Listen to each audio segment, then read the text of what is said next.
Assalamualaikum warahmatullahi wabarakatuh. Baik lagi nih kita di Dokcai Channel. Sahabat Dokcai, masih bersama gua Darun is comeback. Asik. Kali ini tetap kita bakal ngebahas tentang kesehatan bersama narasumber kita nih, yang pastinya Dokter Cahyo alias Dok Cai. Tema kali ini kita akan ngebahas tentang apa, Dok? Jangan obati alarmmu. Jangan obati alarmmu tuh. Mau tahu kan kayak gimana? Penasaran kan? Oke, tetap ikutin kita di sini di Dokcai Channel.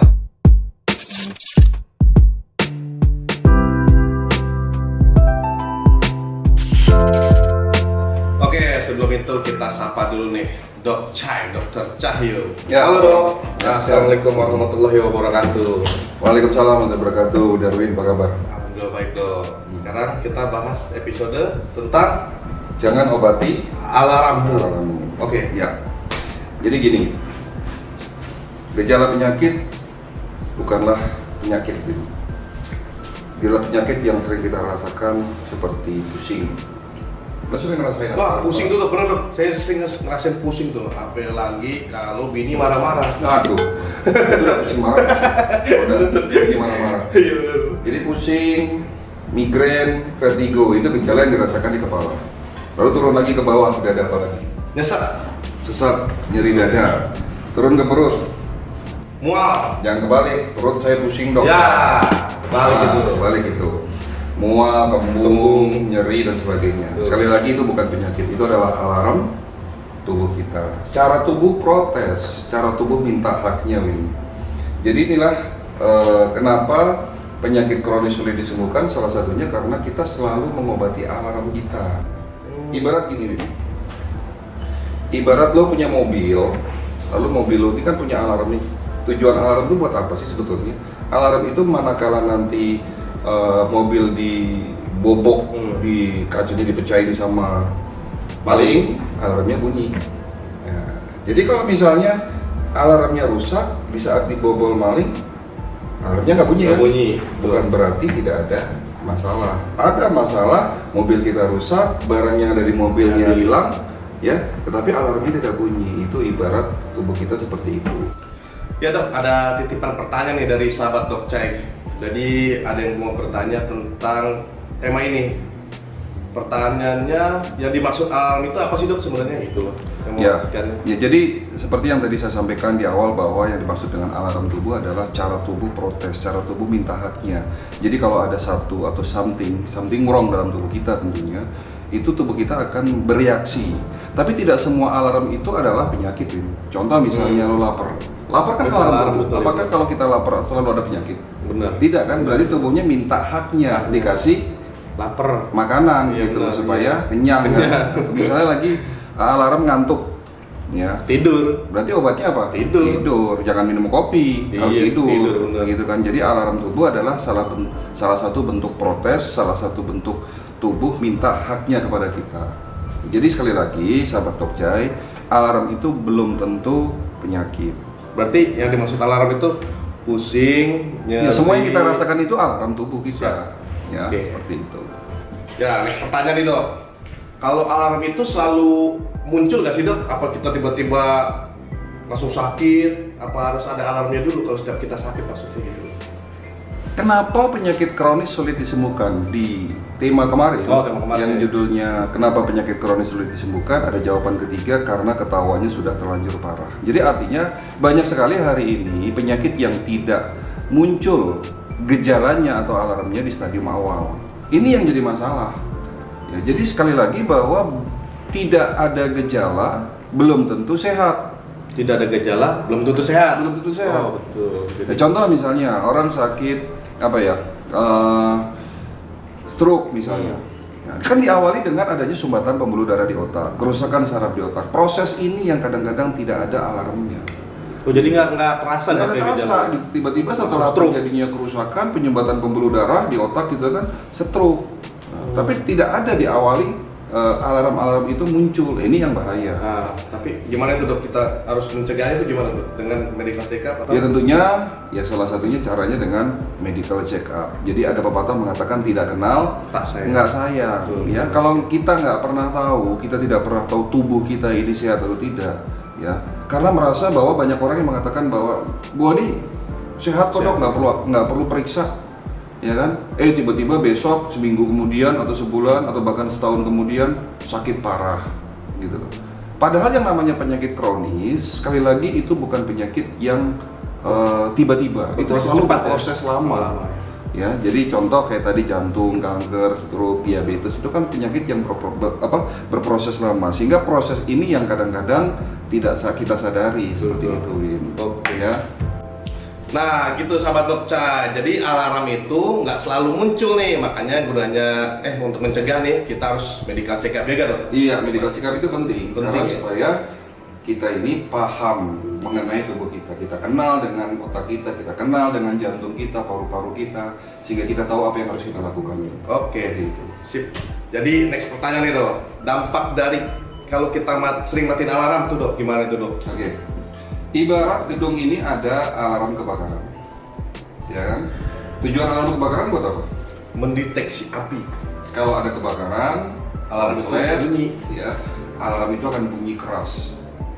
Nah, suatu saat nih misalnya alarm bunyi keras, lo ngapain? Di gedung ini alarm bunyi keras nih. Ngapain? Terus apa yang kamu lakukan? Apa yang lo lakukan?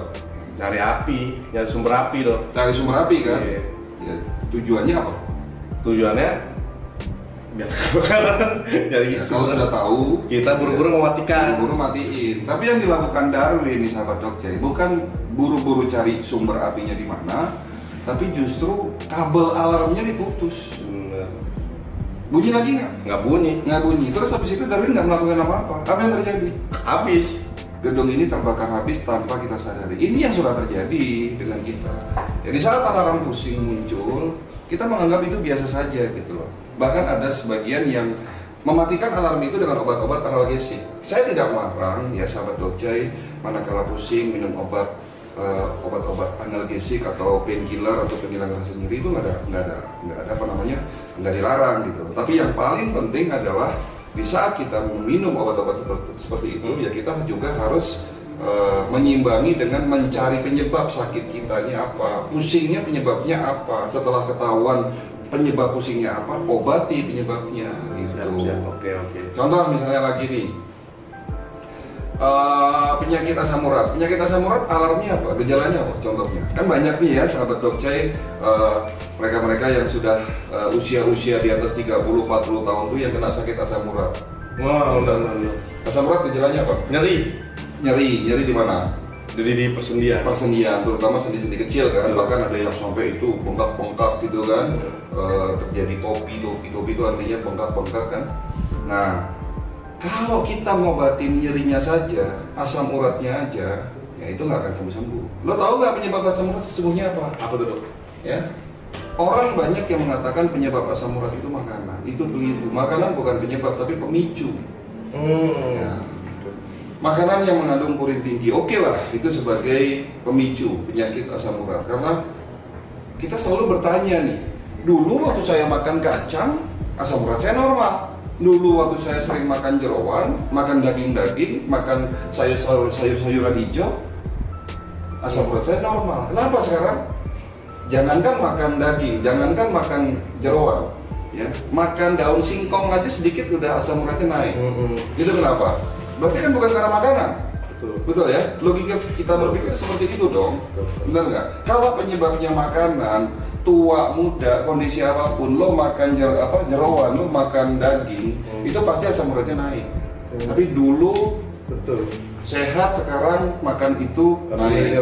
Ya saya makan soto Betawi baik-baik saja, fine-fine aja gitu. Tidak semua orang makan soto Betawi langsung kena asam urat. Padahal yang namanya soto Betawi isinya apa tuh? Ada emping, jeroan, santan gitu kan. Itu kenapa? Sebagian orang asam uratnya naik, sebagian orang lagi tidak ada masalah. Jadi apa penyebab penyakit asam urat? Ada yang tahu nggak sahabat Dokcai? Tuh, ada yang tahu nggak? Orang tahu. Saya tahu, Dok. Tahu tuh. Liver, Dok. Liver. Salah. Next. Usus. Usus salah. Aduh. Usus bubur. Kita dulu sini. Jadi penyebab penyakit asam urat adalah gangguan fungsi ginjal. Oh. Iya gitu. Oh, berarti nggak dapet tadi dari Dokter. Aduh. Dari fungsi ginjal itu. Lo ngarep dia. Kemarin kan udah dapet. Iya dong, alhamdulillah. Makasih nih. Abis ini dibalikin berarti. Properti. Ya, jadi kenapa asam urat itu disebabkan karena fungsi ginjal? Kita tahu bahwa fungsi ginjal itu sebagai filter. Darah kita harus difilter. Kenapa? Karena darah tempatnya sisa-sisa metabolisme tubuh. Di saat kita makan makanan yang mengandung kadar purin tinggi, protein itu kan purin itu kan sisa metabolisme dari protein. Di saat kita banyak makan mengandung protein, tubuh kita akan mengeluarkan senyawa yang namanya asam urat. Fungsinya buat apa? Menetralisir purin tadi. Nah, di saat nanti protein sudah dinetralisir oleh asam urat ini dibuang lewat ginjal. Gitu loh. Tapi kalau ginjal kita nggak bagus, asam urat yang tadi berfungsi untuk menetralisir protein di dalam darah itu masih numpuk di dalam darah, masih ada di dalam darah, sebagian keluar, sebagian lagi numpuk. Nah, kalau ini penumpukan terjadi terus-menerus, asam urat ini akan berubah menjadi kristal urat, masuk ke dalam sendi, menyebabkan radang. Jadi pada nyeri-nyeri gitu. Jadi nyeri-nyeri itu karena proses peradangan, karena kristal urat tadi seperti itu. Jadi kalau mau sehat, bebas dari penyakit asam urat, yang harus diobati ginjalnya. Betul. Nah, terakhir dok nih, kenapa ya kalau saya setiap pulang kerja nih dok ya, saya pulang ngeliat istri lemes tuh gejala kan dok? Ngeliat istri lemes tuh. Lihat istri lemas. Gampang nih. Kawin lagi. Wah. Gak tuh dia nafsi kalau lemas lihat istri ya malah semangat.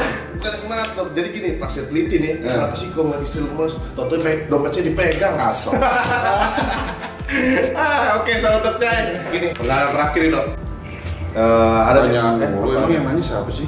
Penanya sahabat Dok Cai. Jadi mengirim lewat Instagram. Kalau buat sahabat Dok Cai nih, kalau mau ngirim pertanyaan boleh lewat Instagram Dok Cai Channel. Boleh di sini nanti nih ya. Bukan di sini. Nih, nanti buat bagian editing nanti Instagram Dok Cai Channel nih. Oke. Nih, pertanyaan terakhir dok. Untuk alarm tersebut nih, apa yang kita harus lakukan dok? Oke.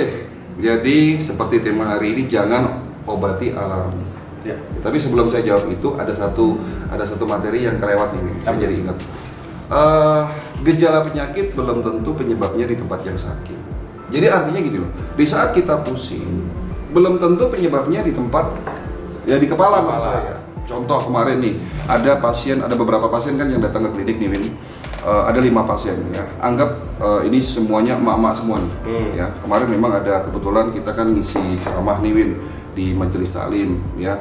Dengan selesainya ceramah di majelis taklim, esok harinya itu emak-emak itu ibu-ibu pada ke klinik nih, Win, pengen periksa semua gitu loh kan. Nah, dari sekian banyak ibu-ibu atau emak-emak yang datang ke klinik, ya, ada 5 orang yang semua gejalanya pusing semua. Tentunya di sini kan yang saya lakukan bukan mengobati pusingnya, tapi mencari penyebab pusing. Betul. Dengan cara apa? Medical check up ya. Kebetulan di klinik kita ini kan punya alat medical check up, kita periksa, singkat kata hasilnya keluar nih. Emak-emak yang pertama, ibu-ibu yang pertama pusingnya ternyata penyebabnya gangguan mata. Ya, saya obati matanya. Pusing yang kedua ternyata gangguan sinusitis, Win. Di hidung ya? Di hidung, sehingga pusingnya tuh biasa di sini nih gejala khasnya. Pusing yang ketiga ternyata ada sumbatan di otak. Ya, otak kekurangan oksigen. Ya, tentunya itu yang saya obati. Pusing yang keempat gangguan hormon, Win. Jadi si ibu ini menjelang menopause, hormonnya tidak stabil sehingga menyebabkan dia pusing ya secara psikis. Pusing yang kelima, Win, diperiksa nggak ada penyakitnya. Kok bisa? Normal semua. Akhirnya ngaku, iya dok, pusing saya kalau kantong saya bolong. Nah, kantongnya bolong kena pagar. Tanggal tua, tanggal tua kali kena pagar. Nah, ini kan sebagai satu contoh bahwa satu gejala 5 penyebab. Jadi yang diobati bukan alarmnya, bukan gejalanya, tapi penyebabnya. Tentunya semua itu harus dilakukan medical check up. Oke, siap. Jadi seperti itu. Tadi apa pertanyaan tadi? Apa yang terakhir? Itu terhadap apa yang kita harus lakukan tuh terhadap alarm tersebut. Iya, jadi sekali lagi sahabat Dok Cai, jangan obati alarm tubuhmu, tapi yang harus dilakukan adalah mencari penyebabnya dan obati penyebabnya dengan cara yang baik, dengan cara yang bijak. Allah menciptakan penyakit berikut dengan penawarnya pastinya. Kadang-kadang gini loh, kadang-kadang apa yang kita injak di pinggir rumah ternyata itu bisa jadi obat mujarab buat tubuh kita. Tumbuh-tumbuhan ya, Dok? Iya, tumbuh-tumbuhan. Ini kalau boleh cerita lagi buat sahabat Dok Jai, kemarin saya didatangin pasien nih, ibu-ibu, emak-emak lagi nih. Memang kebanyakan yang datang ke klinik ini mama. Betul. Ya, datang dengan nyeri pinggang nih, sakit pinggang. Ternyata setelah diperiksa, ya katanya kan awalnya dia sakit sakit saraf jepit, gangguan ginjal, macam-macam lah, ya kan? Diperiksa di rumah sakit nggak ketemu penyakitnya. Ya, dikasih obat hanya penghilang rasa nyeri. Ya, efek obat hilang, nyeri pinggangnya sakit lagi. Kita periksa dengan teknologi yang baru di klinik kita namanya 3D NLS bioscanner. Kita punya alat scanning kan. Ternyata penyebabnya ada infeksi yang diduga adanya kista ovarium. No, kista ya? Iya, saya obati. Obatnya tau nggak, Pak Win? Apa tuh, Dok? Daun sirsak, kayu manis, kunyit putih, temu mangga, sahabat Dok Jai. Gampang banget. Ya, Allah sudah menciptakan penawarnya ada di sekitar kita.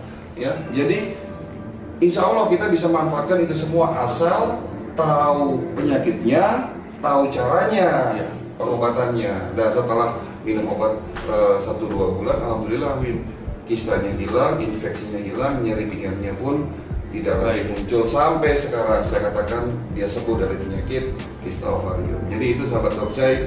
Jadi sekali lagi pesannya adalah nih, tulis nih di bawah nih, ya jangan jangan hanya sekedar mengobati alarm tubuh kita, cari penyebab sakitnya, obati penyebab sakitnya. Jadi gitu, Win. Oke, Dok. Oke. Jadi gitu sahabat Dok Jai. Jadi tema kali ini kita ngebahas jangan obati alarmmu. Nah, itu mudah-mudahan bermanfaat buat sahabat Dok Jai di rumah dan bisa menjadi inspirasi buat sahabat Dok Jai juga di rumah. Oh ya, jangan lupa nih sahabat Dok Jai. Jangan lupa di like, komen, subscribe. Jangan lupa subscribe. Karena subscribe itu gratis, halalan toiba. Saksikan terus Dok Jai Channel, nanti insya Allah kita bakal ngebahas tentang tema kesehatan yang menarik ya, Dok, ya pastinya. Iya, pasti. Oke. Ya. Dan saya mau berpesan kepada sahabat Dok Jai semua. Kami berpesan lagi. Gaya lo omongan lo, Win. Dua kata, 3 kata nih, Dok. 2 kata. Apaan tuh? Satu kalimat. Oh, 1 kalimat. Pokoknya jangan berasumsi dan jangan asal konsumsi. Saksikan Dok Jai Channel. Assalamualaikum warahmatullahi wabarakatuh.